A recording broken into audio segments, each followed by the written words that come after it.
And so eventually what happens is that the government is the most successful group of gangsters.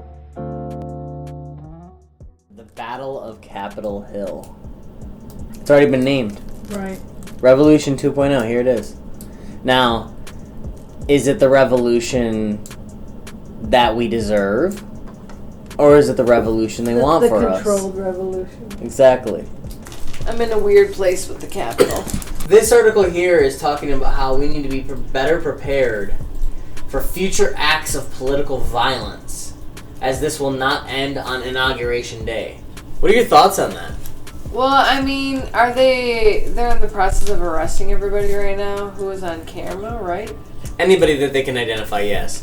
Which many people have pointed out kind of goes to show just how far the surveillance state has gotten, because they've arrested quite a few people, identified quite a few people. Right, and then they're, planning another surprise party on, Inauguration Day? So, I don't think this is real. Mm-hmm. I don't. Mm-hmm. I think this is completely staged. Mm-hmm. This entire thing is completely staged. It's way too obvious, to be honest. Right, it's actually like Jeffrey Epstein killed himself. Exactly. It's like him getting arrested, him killing himself, Ghislaine Maxwell being completely adrift in the wind, and then all of a sudden coming to America out of nowhere. Hey guys, I'm under arrest. And then being arrested. And then never hearing of her again. Well, yes, unless you go looking for her, and then it's like all this aloofness to her case. When you look at the difference between the reaction of the federal government, between the BLM riots and this Capitol storming protest, there were literally military soldiers standing on the Capitol footsteps awaiting the BLM protesters. There was weeks of notice that this million-man march was going to be happening in Washington, D.C. Yeah. That they were going to be storming the Capitol and preventing the Electoral College from casting their votes. That Trump himself announced it. Yes, Trump himself said, I'll see you on January 6th. Yep. In D.C. Marching down Pennsylvania. Exactly. So, come on. They already knew there was going to be this form of, as they've called it, insurrection. They already knew this was going to happen. So why wasn't there the same response? It was a stage event for media purposes. Oh, sure. Everything that seems to be allowed on mainstream media is all for public persuasion. Sure. It's for a level of what we want you to think. And I feel like they fully knew this was going to be happening. Mm-hmm. There was no actual threat whatsoever and could have been easily prevented by the same force that was used to prevent any form of storming of the Capitol this summer. So, are they edging that BLM at the same time, throwing everybody like this distracting entertainment bone? Absolutely. I think this is... I definitely think with a lot of this, the media tries to hype up this race war as much as they possibly can. Yeah, they and do. I want to make it clear, I entirely understand the minority community. Mm-hmm. Because it's not just blacks, it's not just browns, it's not just Asians or Mexicans or poor people or disabled people. It's literally been all of us. Yeah. Because I'm part of it too. And that's really the woe here. And I wanted to make a social media post about this, but here's a better place than ever. I stand with the Trump Capitol riot the same way that I stood with the BLM riot, and I stand against it in the same way I stand against the BLM riot. I stand for it and I stand with it because I understand it's a group of people who now understand that the state has taken away some form of liberty and some form of justice from their lives. Right. That the government is so big that they can remove your livelihood whenever they see fit. For whatever reason. For whatever reason they see fit. And the Trumpsters that stormed the Capitol, the BLM rioters this summer, they all were fighting for that exact same reason. And it's been happening actually for decades. It isn't just these two groups. No. It's been happening for decades. We just keep getting bigger and bigger and more extravagant. Well, yeah, because that's the natural process. Nobody's listening. Right. Congress, presidents, local represented officials, nobody's listening. They all care about themselves and their own special interests. I mean, some try to go in there and do a good thing, and nobody hears them either. It's true. I mean, Rand is a good example. Ron is a good example. Rand Paul. Justin, Yeah, I mean, it's like introducing things. Thomas Massey. Ben and, Sassy. Yes, exactly. I mean, there have been a few. There are a couple. And I mean, I know they're Republicans. And that's one thing that I hate. I mean, Justin Amash. I feel like Amash I like because it rhymes with smash. But I think it's actually Amash. Either way, Amash has been the most libertarian out of all of them. I will hands down give him 100% credit for that. I thoroughly hate how much Rand Paul buddied up to Trump leading up to this election. I think that was one of the most erroneous desecrations of his character that he could have ever partaken in. Mm-hmm. I think that he completely misplayed that entire situation, thinking he was going to gain some form of future popularity in the Republican Party because of it, and right. Now because of this division in the Republican Party, as we were just talking about. I mean, truly, the division is good. I want this division. I want the Republican Party to crumble like a pile of rocks. Because at this point, it needs to. It has sold out its principles. It sold out all of its voter base. It no longer cares about anything. No, right, exactly. Besides just continuing the status quo. And honestly, I feel like there are at times, like, we need to avoid that as a political movement. And I think we can only because we are now taken over by the people. What I think I get most upset at is everybody had a chance in the voting booth to discuss your grievances. Yes, absolutely. And they left it empty. Absolutely. They left and welcomed in more crap. It didn't have to be this way, America. You don't have to just select status quo. And that is what has brought us to this point. And if you don't want status quo, why are you voting status quo? Exactly. We need people in office actively trying to literally keep them accountable. Like, we need people stepping up and being that person. Well, not only that, because the people in government are not supposed to sit there and rule your life. They're supposed to help make everybody's life flow coincidingly. Like, yes, exactly. Coincidingly is the perfect description of it, because it's a matter of everybody respecting each other's rights, liberties, and livelihoods. Obviously, like I said before, I support any group of people rising up against their oppressors to make a statement, hold them accountable, try to make some change. That's the same kind of facet of reason why I supported BLM in the way I supported them. I don't think installing Marxism like BLM wanted, or installing fascism or socialist corporatism as Trump would like to usher in. I don't agree with what they want to achieve. I agree with the reason why they're standing up. Right. Since the early 2000s, Americans have really been entirely dissatisfied with the status quo, with the establishment, with the government, with the federalized system, with centralization, with all of these things. And we're seeing it bubble up in all these different ways, from all these different groups, and all these different subgroups in America. What it's really proving, ultimately, is that localization is the only answer.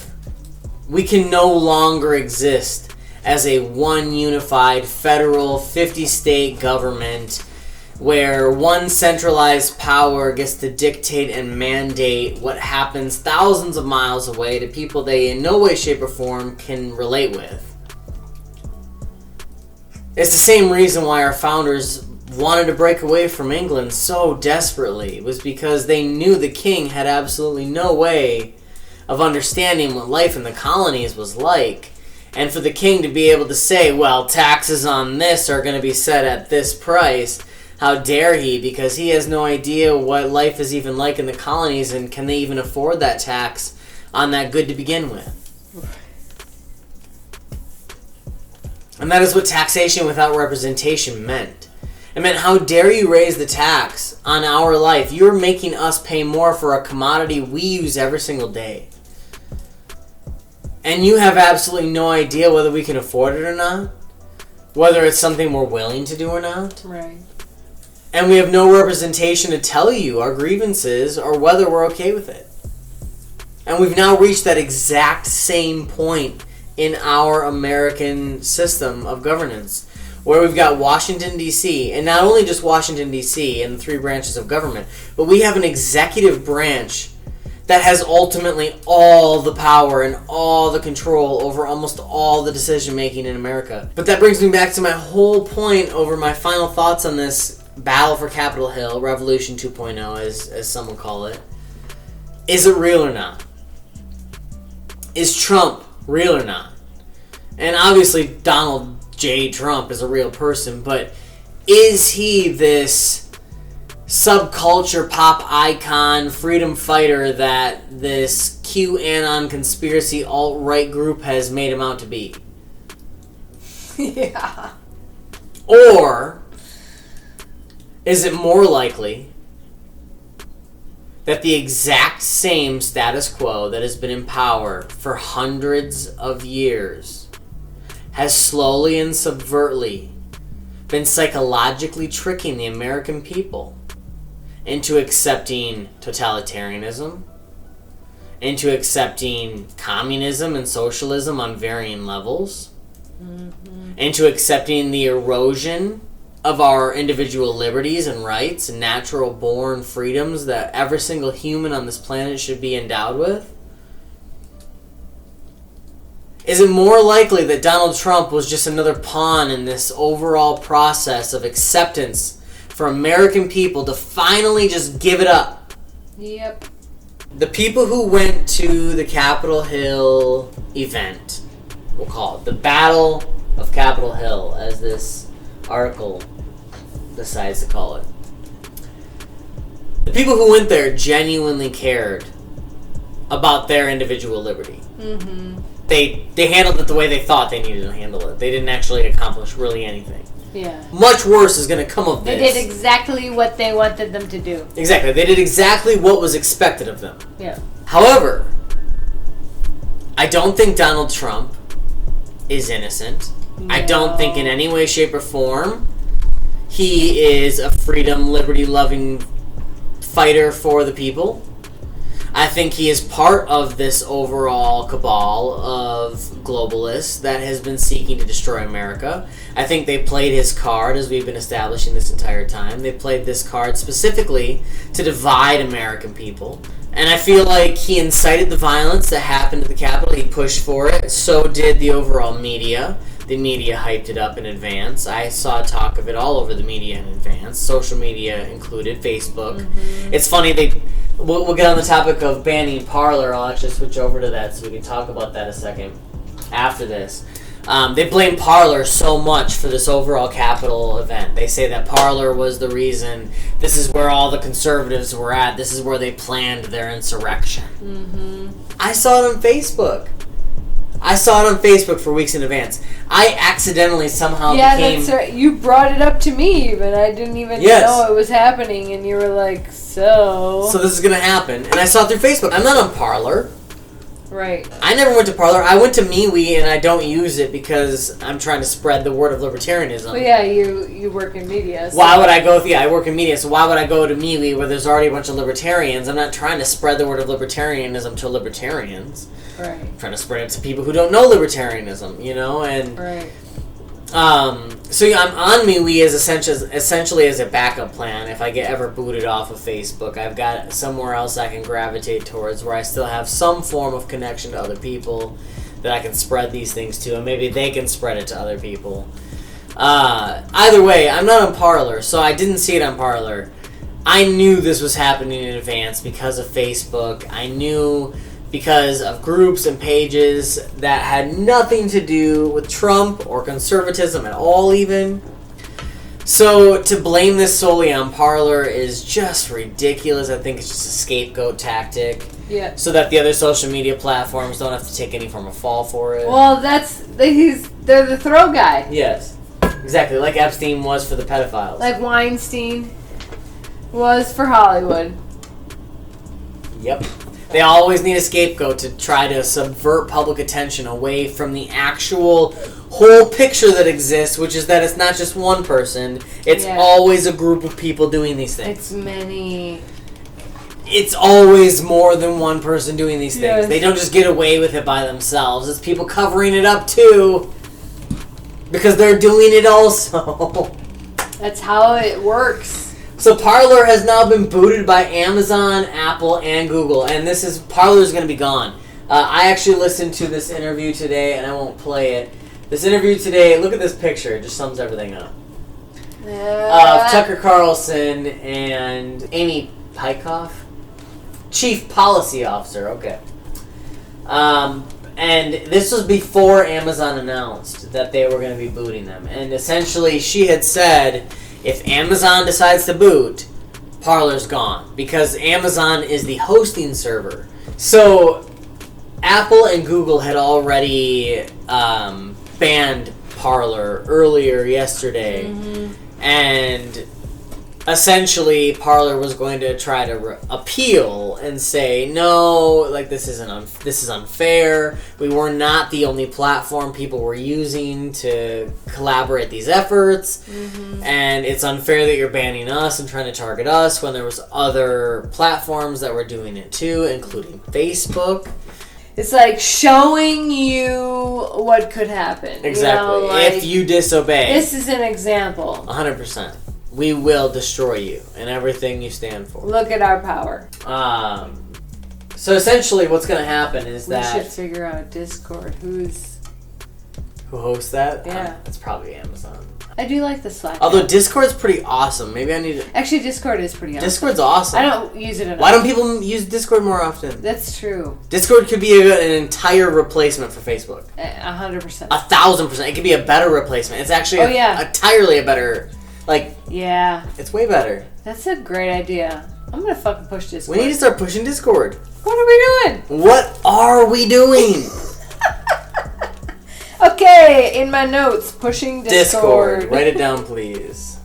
And you can really upload whatever It's you actually want. starting to really take off lately. There's a lot more people that are starting to use Discord a lot more. So, if anything, the market's there. We just gotta tell people, hey. Go to Discord. Yeah. We need to start pushing that. The censorship's not slowing down. It's not stopping. It's not going away. It's going to get worse. It's going to get more extreme. It's getting hard. It's going to get more hardcore, and we all need to be prepared for it. And griping about it isn't going to do anything about it because they have full power to do whatever they want. Earlier we were talking about impeachment. It kind of builds off of all of this. Yeah. What I think is very interesting is, now they're talking about impeachment. It's like they have to go out with a bang. They have to make his exit the most dramatic, crazy exit they could possibly make it. So, hey, why not an impeachment right after the battle on Capitol Hill? And, for the history books. For the history books, right. And then he's over here like, it's going to take him a while. You can't impeach me because it's going to take a while. But in the meantime, the Republican Party's over here doing some crazy game of Red Rover. Although Democrats, as this article here from U.S. News says, plan a lightning Trump impeachment. They want him out now. Right, meow. Even though it's literally 11 days away from the inauguration. I know, you guys. Come on. Democrats in Congress are swiftly laying plans to impeach President Donald Trump and ensure an unhinged commander-in-chief can do no further damage in his remaining days in office. Now, then his supporters are about to plan some pretty extreme things. Yeah. And the other worldview, I think this is, again, just another show that's used to sway public opinion. Yeah. So if Democrats are planning a lightning Trump impeachment, they want him out now. Even though it's 11 days away from inauguration. Yeah. To me, this is just the state showing the American people they can remove whoever they want from power whenever they want for power for whatever reason they want from power. Yep. We have nothing to say about it. Yep. It's their decision. It's their choice. It's Nancy Pelosi. It's the Speaker of the House. It's these people in Congress. It's these elitists that get the final say. Mm-hmm. Who and when gets to lead this country. Yep. And it's just these little subtle forms of grasping power. And if they're successful, they'll do it again, and they'll do it worse next time.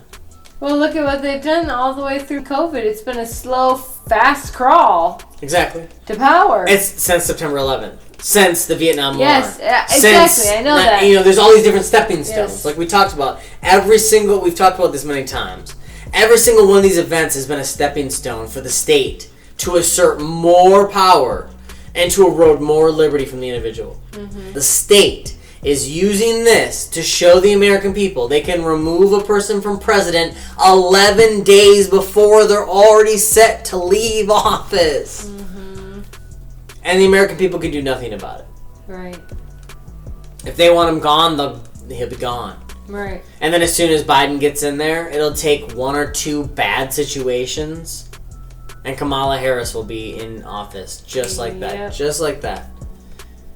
And I'm telling you, anybody who thinks Biden is bad, Kamala Harris is 1,000,000,000,000 times worse.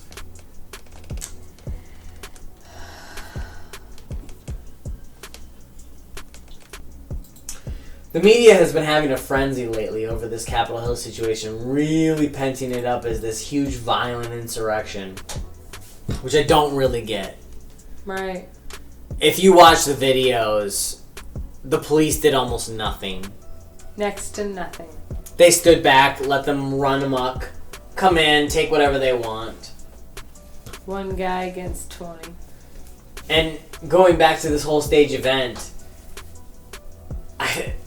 this was done specifically so that cameras could be rolling and everybody could see. Everybody in America could see what these Trump supporters are in favor of and what these Trumpsters, what Trump incited and the violence that he was causing. Yep. They did it for eyes. Exactly. Now it's sinking in. Wednesday's Capitol Hill riot was even more violent than it first appeared. What do you mean? Mm-hmm. We all watched it on camera. How could it be more violent than it first appeared? Right. We watched it. We saw the violence and the level of violence that existed. And although there definitely was violence that existed at this overall event, it was nowhere near how the media is hyping it up, or at least trying to hype it up to be. But then you have news headlines like this. Capitol Hill riot could prove to be COVID-19 super spreader event, experts say. Experts. Thousands of unmasked rioters at the nation's capital. Now, I want to see here. I am very concerned, Dr. Angela Rasmussen, a virologist at the Georgetown Center for Global Health Science and Security, told ABC News. Rioters were in very close proximity for long periods of time, shouting and exposed to chemical irritants, leading to coughing. Many of them were unmasked. These are all conditions that are very conducive to COVID-19 transmission. But really what I feel like I really wanted to capture by bringing a lot of these headlines up is how much the media, the establishment, the status quo, the state itself is trying to utilize any and every single event they can to sway public opinion. Yep. Well, they just marketed off this event. Exactly. It's a marketing tactic. You know, they've gotten very good at psychology and swaying the trends of the public. But it's all okay because on Monday, the Democrats are going to introduce articles of impeachment against Trump, as we talked about before. And everything's just going to go away, right? Yeah, it's going to be puppies and rainbows and Trump will just go off into the night, and all his supporters will just go home. Yep. There isn't anything further planned. And you can all just go back to your normal, regular, scheduled programming. Or, as many people on the inside are saying, there's going to be a lot more chaos to come, especially around Inauguration Day. A lot of people are already calling for Joe Biden not to even be present for inauguration, which... Yeah, saying that he should be doing it in a private location. Because you never know what the hell is going to happen on that day. And it's kind of funny because, I mean, he spent his entire candidacy essentially at a private location. Right. You know, so it's like, oh yeah, just let this guy live from a basement his entire life as president. But I mean, honestly, you were right earlier in your assertion that who knows what's going to happen on January 20th.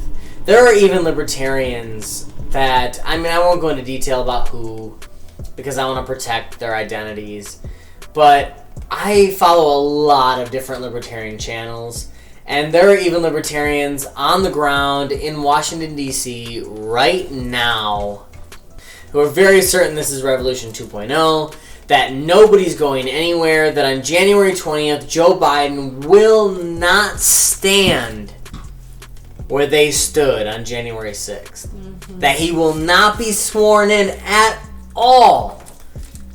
And I feel like that scares me. Mm-hmm. But the state has been actively building this structured system for darn near 2 centuries. They have been trying to articulately plan out almost every single maneuver along the way. And you're telling me that one little storming of the Capitol with a guy in a Viking helmet and a few hundred other people was a surprise and they didn't see it coming? And that was enough to just change the entire thing? Yeah, right, exactly. That was it? That was what did it? Yep. But yet libertarians actively battling the system for 50 years, running candidates opposed to the duopoly, educating Americans, growing party numbers exponentially, but yet just 100,000 people amassing on the Capitol and a few hundred people going into the Capitol is enough to all of a sudden, that's the revolution, guys. Stealing podiums and shit. Crazy. Have children in this time. I know. To try and figure out what is, what isn't, what may come, what is far. I know. Do you live a normal life? We need to be voting at city council, county boards, representatives at all level of state, local legislature. We need to be voting for libertarians in Congress. I mean, we need to be voting for libertarians in all these different facets to replace the status quo. Yes, you're onto something here. Yeah. The status quo itself is just this entire system of consent. We're consenting to all these different levels of statism on the local, state, and national level. And if we just begin to actually elect people who aren't statists at the local, county, and state levels, then we can start a trickle-up effect of eventually taking over the federal government in a way that is nonviolent. I do understand that at the end of the day, what needs to happen needs to happen. So if the federal government and the control state that exists will not relinquish their power over our individual lives, we have to self-preserve, and we have to come to terms with the idea of survivalism. That doesn't mean we all need to take up arms and go storm the Capitol, but that means at some point you need to accept that the government doesn't have control over your life, and you just need to start living it for yourself, and living it aside from what the government says. The government doesn't wake up for me every day and make my choices. I do. Yes. And that's a point that all people in this world, and especially here in America, need to come to realize. But as far as the revolution goes, putting Trump back in office is not a revolution. It's not instilling liberty, freedom, and justice for all. It's not returning our country to the principles of constitutional law.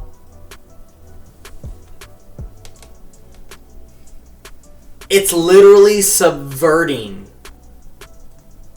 all of that.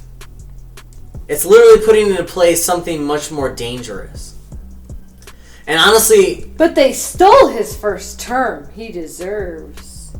This is something that I don't quite know yet. Is it more dangerous for Joe Biden and the Democratic leftists to persuade and sway an election in their favor to usher in an era of basic communism in America by consent because the Americans voted it in? Mm-hmm. Is it more dangerous for that? Or is it more dangerous for the right to forcibly overthrow our elected, by popular opinion, government and instill a fascist totalitarian government, equal in destructive power, but subverting all democratic constitutional constructs in the process? We're in a catch-22 right now. Mm-hmm. The American public doesn't have an option. Our literal only option is to not cooperate at all and to not participate at all and to literally just try to be non-actors in this entire event. And I know that's almost impossible, but it's seemingly almost our only option if we don't want to be caught up in the flow of all of the convoluted nightmare of it. See, the thing is most people think this way. Most people see it in the broad scale. They can see both sides, but they feel conditioned to choose this. When we're discussing the overall implications of what could happen from this event, and the reason why I fully believe it was a staged event, or at least an allowed event, specifically for public staging and for public persuasion, is because now you have things like this where we have a representative who has now introduced a piece of legislation called the Coup Act to investigate ties between white nationalists and Capitol Police ranks, since the Capitol Police just sat back and did nothing, you know? Mm-hmm. Representative Jamal Bowman, a new member of the Progressive Squad, the squad that includes AOC, is introducing legislation to investigate whether alleged white nationalism in the U.S. Capitol Police factored into the deadly riot at the Capitol Wednesday. Bowman, who is a Democrat out of New York, of course, is authoring the Congressional Oversight of Unjust Policing Act, or COO. You know, isn't it funny that they can come up with these acronyms just on the spot like this? Right. Literally, the Congressional Oversight of Unjust Policing Act, or COO Act, to establish a commission to investigate the attack and potential ties between white supremacists and Capitol Police. We have to stare white nationalism in the face, Bowman said Saturday at a press conference in New York to discuss the fallout of the violent attempt to stop Congress from certifying the Electoral College.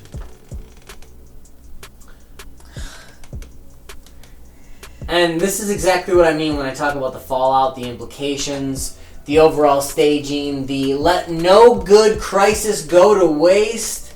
Mm-hmm. You people, stop playing into their damn hands. They just fucking eat it up. This is why many libertarians stand back and will not initiate this form of political violence. Because you play right into their hands, people. This is what they want. They need, actually. That's how... Yes. That's, actually, Alan Watts puts it perfectly. It's like, Of course, in the media and on the surface, it's going to look like United States and Russia is really at wits with each other and they're at odds. But really what's going on is they're fine. But economically, they have to be at odds. That's how it works. Yeah, there has to be that competition. Yeah, so it's like, this is how it works. They make you fall for this crap because that's how they survive. Exactly. It's you entrapped in the crap. It's the whole idea of the duopoly to begin with. Yes. It's how they work. It's the only way they work. Yes. So they need the competition, the us versus them, the team sports mentality, so that they can sell and market this entire idea and keep you in this dome. What I think is ridiculous as well is that they continue to keep calling this white nationalism. Some reports were saying a few 100,000 people at this event. I highly doubt 100% were white. So to call this a white nationalist event is downright ridiculous. I think to continue to perpetuate this race war is dangerous. Yep. It's annoying to think that these media figures continue to push for this race war and separate and divide us and segregate us by all these little groups when we're all just people, we're all just humans. And ultimately, that's what's most important. We have to keep fighting for human individual liberty. We have to keep choosing leaders to direct our communities on a path that's actually productive, effective, and respective of all people who live in our communities. We need to be fighting for localization all across the board. We need to raise our volunteers up and get everybody activated back into the community, because it's the only way that we will grow and break the system and break out of the status quo is by getting together again. By loving, locally, loving each other, helping each other grow. Your neighbors. If anything, COVID showed so many beautiful things that way that a community didn't need the government to come in and say, hey, feed this guy. No. Like the People communities rose up and said, we will help feed 400 freaking families 3 times a day. I mean, exactly. Come on. Exactly. And many establishments did that. And it was proof. And there have been many charitable establishments, people, organizations, corporations, companies, you name it, throughout history that have stood up and answered the call of humanitarian need. So to say that humans are not capable of miraculous and amazing things is downright disrespectful.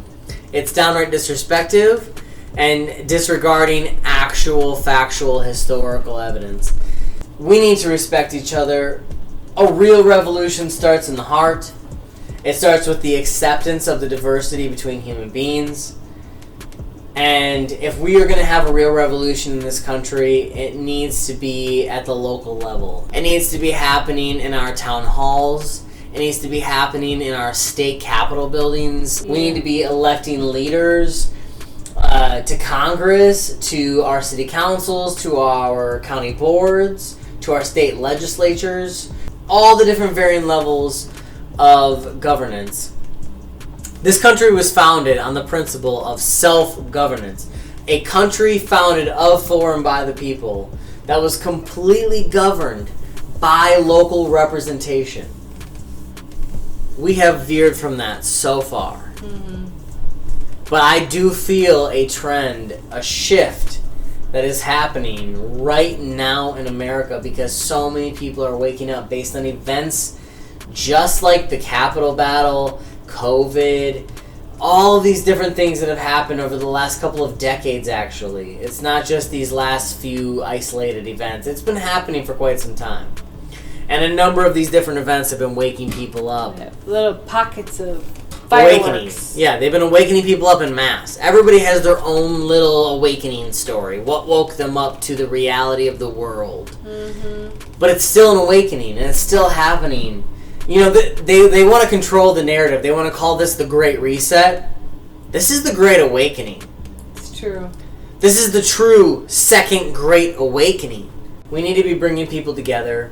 We need to be educating. We need to be healing, uniting, and prospering on all levels. Absolutely. I spread that anywhere I can, and I truly mean it. It's up to us. We are the ones. It's always been up to us. Before we go today, I do want to plug a few things to make sure you guys are following along. Go to Dorco4Liberty.org. That's where you can find all the episodes of Life and Liberty podcast, as well as following along on all of our different activities, our causes, all of our different carousings in the world of liberty. We do have a lot of things going on with our involvement in the campaign. Jacob Vandenplas for Congress. I hope you guys go and check him out on Facebook. We have so many tremendous things coming, meet and greets and different events around the District 8 area. So I hope you guys stay up to date on all the different happenings. Aside from that, I'm going to shamelessly plug a few other things that I really want you guys to check out. I recently started up the Young Radicals for Liberty to help bring in the next generation of liberty-minded thinkers. Obviously, check out Dorco for Liberty, the Libertarian Cannabis Collective, as well as many of the other projects, including our local campaigns that we have going on here in Door County that you can find on our website, as well as Facebook and all of our social media platforms. So until next week, we hope you all have a wonderful time and make sure you enjoy life, liberty, and the pursuit of happiness.